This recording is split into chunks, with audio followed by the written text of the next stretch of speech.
होली तो हम हर साल मनाते हैं, हर साल आता है निकल जाता है और हम रंग भी खेलते हैं, लेकिन हमें सही मतलब पता होना चाहिए कि होली है क्या। ठीक है, तो होली क्या है? देखिए बबली जो है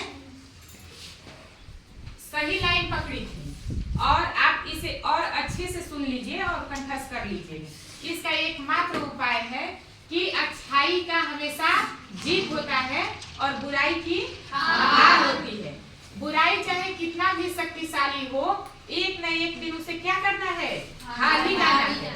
और सच की हमेशा जीत होती है। होली पे एक पौराणिक कथा है। जो हिरण्यकश्यप हैं वो कोई छोटे मोटे आदमी नहीं थे, वो क्या थे? राजा थे। क्या थे? राजा थे। आप लोग बोलते रहिए और सुनते रहिए, फिर पूछेंगे इसमें से हिरण्यकश्यप क्या थे? राजा थे।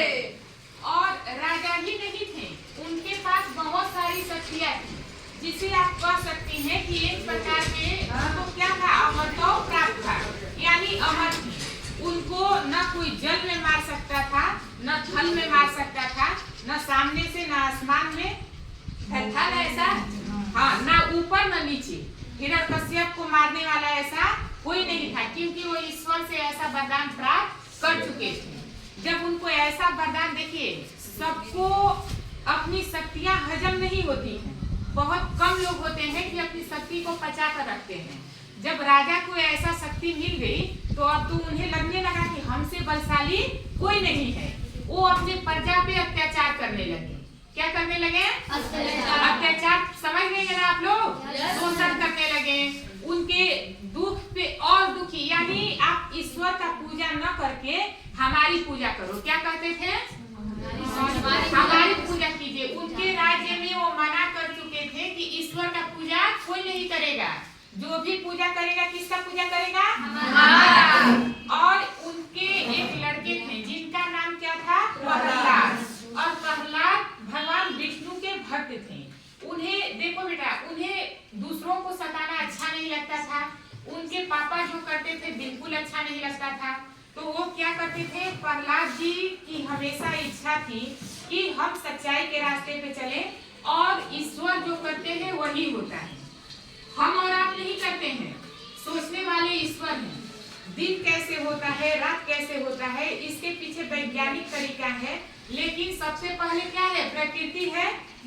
तो वो जो प्रहलाद जी हैं तो वो बोले कि हम आपकी पूजा नहीं करेंगे। तो एक दिन ऐसे ही होली का त्योहार जब आता है तो इनकी जो हिरण्यकश्यप की एक बहन होती है, जिनका नाम ही क्या होता है? होलिका रहता है ना।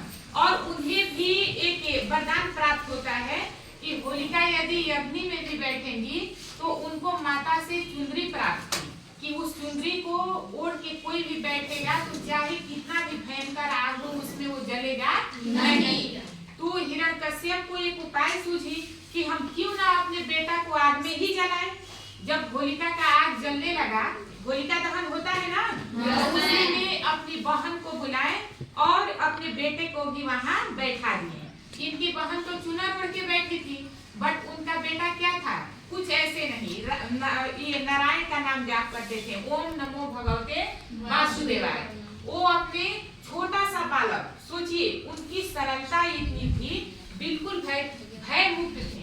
हम जिस पे भी भरोसा करते हैं हमें समर्पित होके करना चाहिए, हमें किसी भी रिश्ता में धोखा नहीं करना चाहिए। वो अपने ईश्वर के भरोसे बैठ गए। ओम नमो भगवते वासुदेवाय जब इतना कहें और आग एकदम भयंकर बढ़ने लगा, तब जाके क्या हुआ कि वो चुनर ईश्वर की कृपा से उड़ जाती है। बहुत तेज आंधी आती है और आंधी में वो उड़ के चुनर किसके सर पे जाता है? प्रहलाद के सर पे जाता है और प्रहलाद जी बच जाते हैं और होलिका उसी में जल जाती है। तो इस बात से हम लोग साफ समझ गए कि अच्छाई कितनी भी छोटी हो उसकी जीत होती ही होती है। हमें अच्छाई और सच्चाई का साथ जीवन में कभी नहीं छोड़ना है, चाहे अपना परिवार, अपने पिता, अपने माता ही क्यों ना हो, लेकिन हमें हमेशा सच के कदम पे चलना है।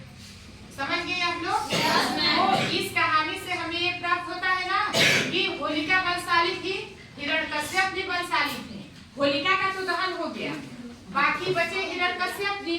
जब उनकी बहन जल जाती हैं तो उनकी प्रतिशोध की भावना और बढ़ जाती है। जब उनकी भावना और बढ़ती है तो पता है क्या करते हैं, इन्हें लगता है कि ये तो आग में बच गया। एक खंभा होता है और उस खंभे को इतना रेड करवा देते हैं, इतना रेड करवा देते हैं, पूरा आग से एकदम प्रज्वलित रहता है या एकदम भयंकर रेड रहता है। और अपने प्रहलाद को उससे क्या करते हैं, बांध देते हैं, ताकि तुम आग में बचने की शक्ति है तो तुम आग में बच जाओ। तो जाको राखे साइया मार सके ना कोई। उसी खंभे में से एक अंश प्राप्त होता है जो ईश्वर का होता है, वही नरसिंहा रूप होता है। और वो उन्हें न जल में मारते हैं, न थल में मारते हैं, न ऊपर मारते हैं, न नीचे मारते हैं। और वो गोधुली बेला होता है ना, उसी बेला में उनका वो नाखून होता है उस अवतार में, और वो नाखून से ही उनका पेट फाड़ देते हैं। तो दोनों लोग जो भी पाप के रास्ते पे चल रहे थे और जो लोग उनका साथ दे रहे थे, वो क्या हो गए, इस होलिका दहन पे उनका दहन हो गया, पाप का नाश हो गया। और प्रहलाद जी और सारे जितने भक्त थे, सच्चाई की जीत हुई। और इसी के साथ हैप्पी होली, क्लैपिंग।